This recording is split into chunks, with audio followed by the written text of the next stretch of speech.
जय श्रीराम। शुक्लांबरधरं विष्णुं शशिवर्णं चतुर्भुजं प्रसन्नवदनं ध्यायेत् सर्वविघ्नोपशान्तये। रामाय रामभद्राय रामचन्द्राय वेधसे रघुनाथाय नाथाय सीताय पतये नमः। వాల్మీకి రామాయణం శ్రీ పుల్లల శ్రీరామచంద్రుడి గారు తెనుగు చేసింది ఉత్తరకాండం 7వ ప్రక్షిప్త సర్గలో ఉన్నాం మనం. ప్రక్షిప్త సర్గ అంటే మొత్తం అంతా అయిపోయిన తర్వాత జొప్పించబడిన సర్గలు అంటే పెట్టబడిన సర్గలు అని మనం అనుకోవాలి. ఉత్తరకాండలోనే ఇంతకు ముందు రామాయణంలో ఎక్కడ యుద్ధకాండ దాకా లేవు. ప్రక్షిప్త సర్గలని ఉత్తరకాండలో 13 సర్గలు వస్తాయి. 23వ సర్గ తర్వాత ఒక 5 సర్గలు వస్తాయి. మళ్ళా 37వ సర్గ తర్వాత మళ్ళా ఒక 5 సర్గలు వస్తాయి. ఈ 7వ ప్రక్షిప్త సర్గ రావణుడి గాథను గురించి తెలియజేస్తోంది.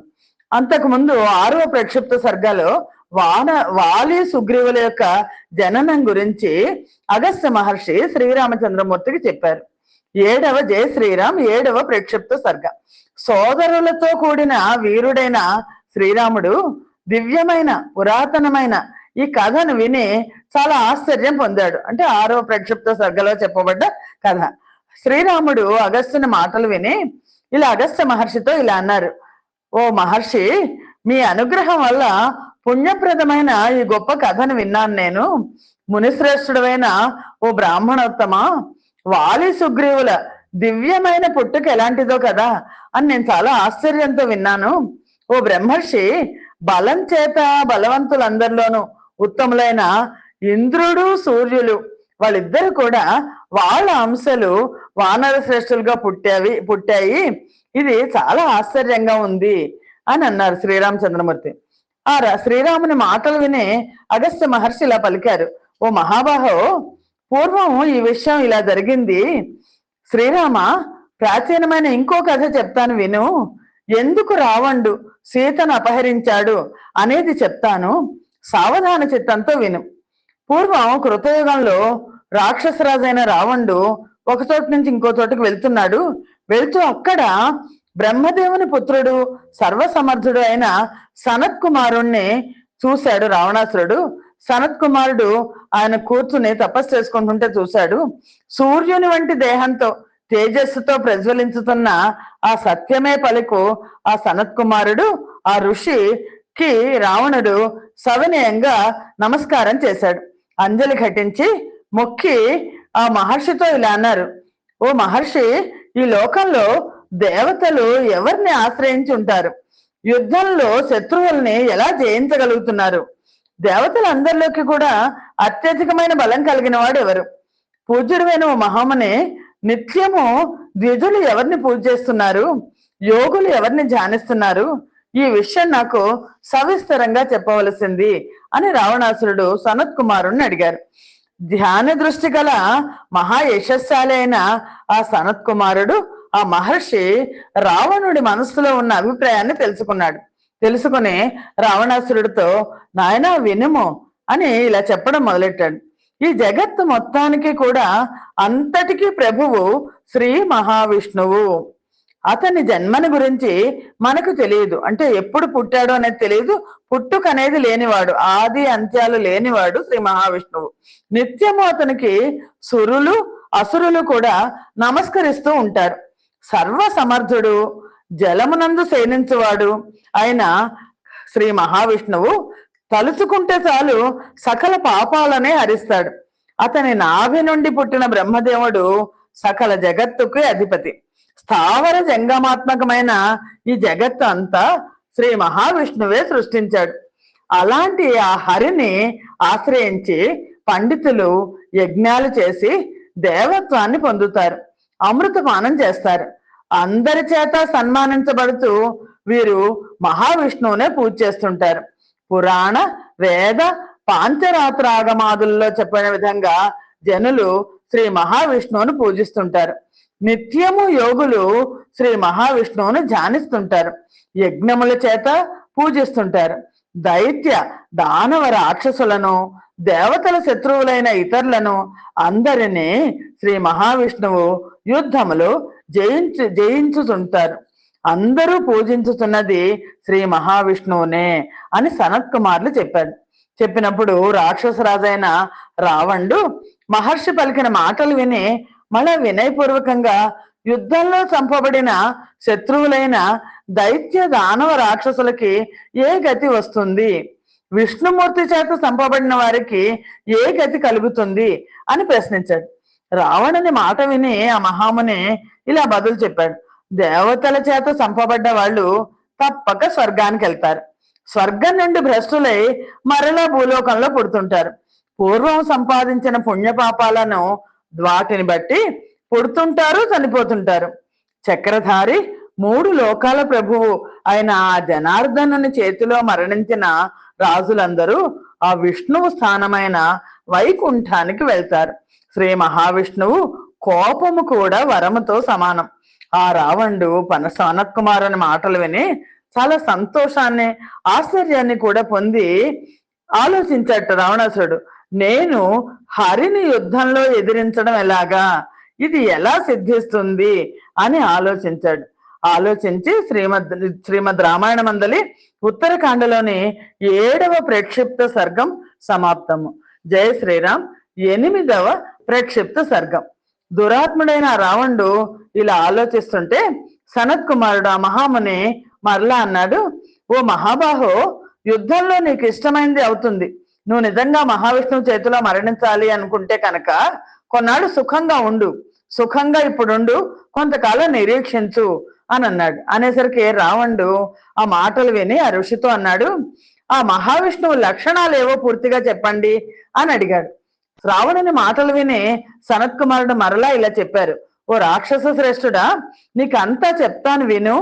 ఆ మహావిష్ణువు, శ్రీ మహావిష్ణువు అన్ని చోట్ల ఉన్నాడు, అంతటా నిండి ఉన్నాడు, సూక్ష్మమైన వాడు, స్పష్టంగా ఇంద్రియాలకు గోచరుడు కానివాడు, అతి ప్రాచీనుడు, స్థావర జంగమాత్మకములైన ఈ 3 లోకాలలోనూ అతను వ్యాపించి ఉన్నాడు.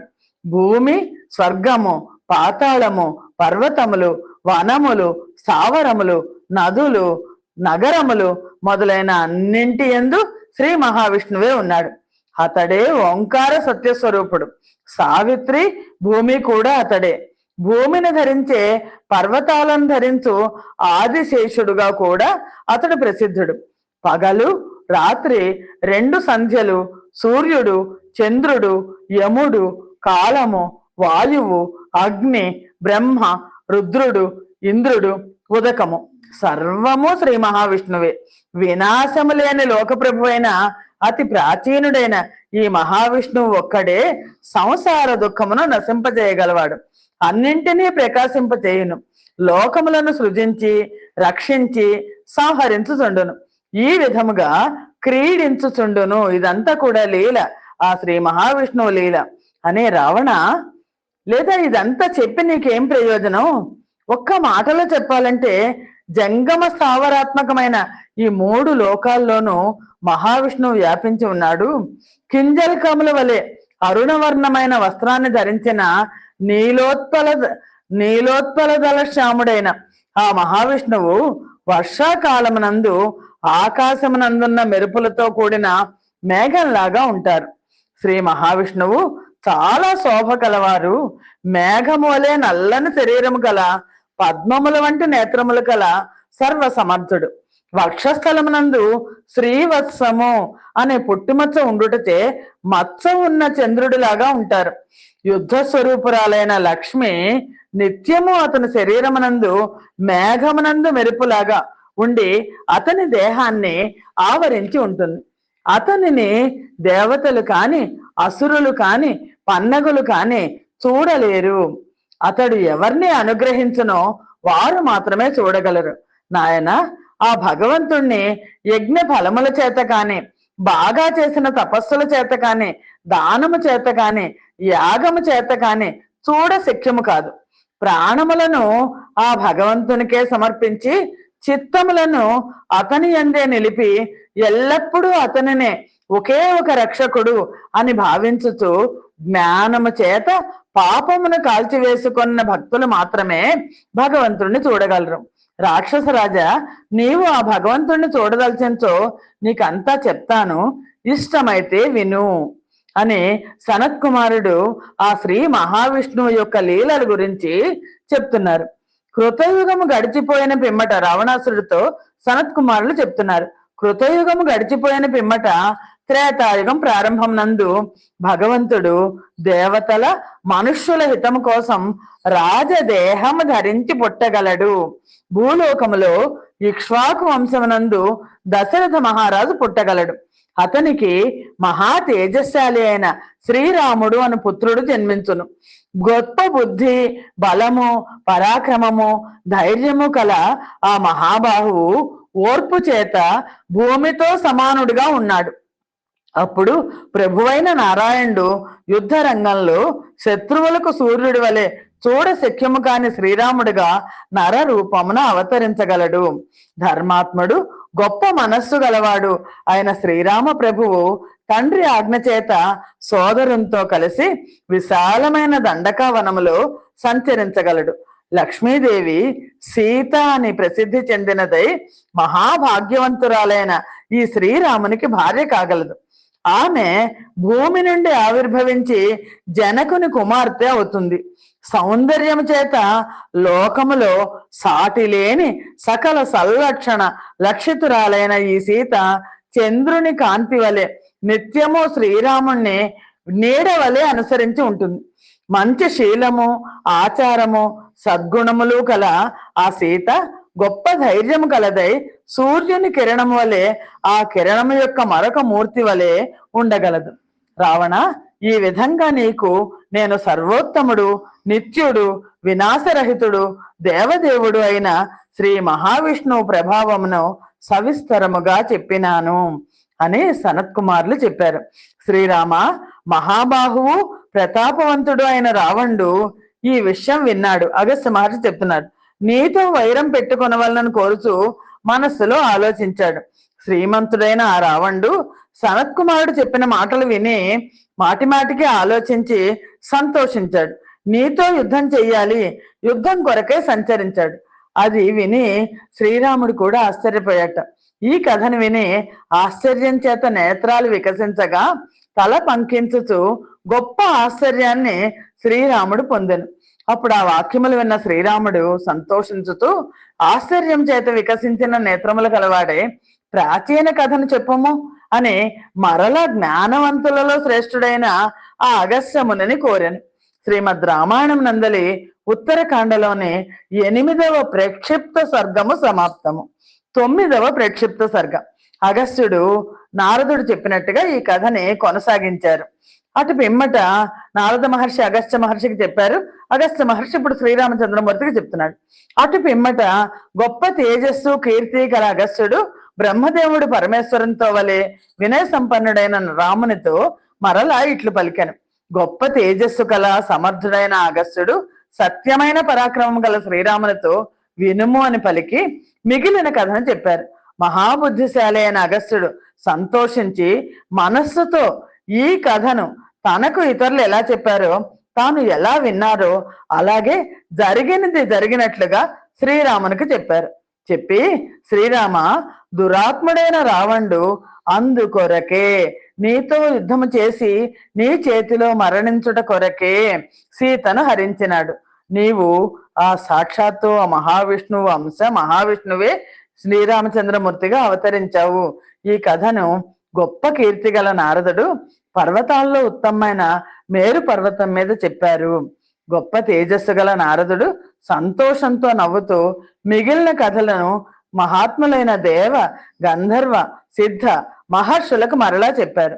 దేవతలు, ఋషులు కూడా ఏ కథను విని ఆనందాశ్రువులు కాల్చుతూ నారదునితో ఇట్లు అన్నారు. అట్టి మహాపాపనాశకమైన కథను వినుము రామా. ఆ ఋష్యాదులు ఇలా అనిరి, ఎవడు ఈ కథను భక్తిపూర్వకంగా వినిపించునో, ఎవడు వినునో ఆ ఇద్దరు పుత్ర పౌత్రాది సుఖం అనుభవించి స్వర్గములో పూజించబడుదురు. రావణుడు శ్రీరామునితో మహావిష్ణువుతో విరోధము కోసము సీతమ్మ వారిని తీసుకువెళ్లారు అన్న కథని నారదుడు అగస్త్య మహర్షికి, అగస్త్య మహర్షి శ్రీరామచంద్రమూర్తికి చెప్పారు. శ్రీమద్ రామాయణం నందలి ఉత్తరకాండలోని 9వ ప్రక్షిప్త సర్గము సమాప్తము. స్వస్తి ప్రజాభ్య పరిపాలయంతాం న్యాయేన మార్గేణ మహిం మహేశాః. గోబ్రాహ్మణేభ్య శుభమస్తు నిత్యం. లోకా సమస్తా సుఖినో భవంతు. సర్వం శ్రీరామార్పణమస్తు. జయ శ్రీరామ్.